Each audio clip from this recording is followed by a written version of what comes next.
2024 has definitely been the year for Friuli Venezia Giulia. From Japan to United States, the region saw more than 10 million tourists from around the world, as President Federica emphasized this morning at the region's press conference.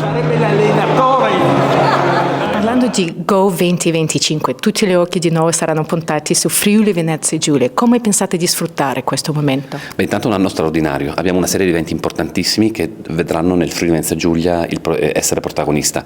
Questa è stata una scelta regionale, perché noi abbiamo fatto degli eventi al di fuori del programma ufficiale di Gorizia 2025 chiamati Go and Friends, dove ci saranno grandissimi eventi, da grandi concerti a grandi mostre. Sì, oggi a Gorizia inauguriamo la mostra dedicata a Andy Warhol e inizia così a respirarsi il clima proprio di capitale europea della cultura. Per il Friuli Venezia Giulia adesso è tempo finalmente di futuro.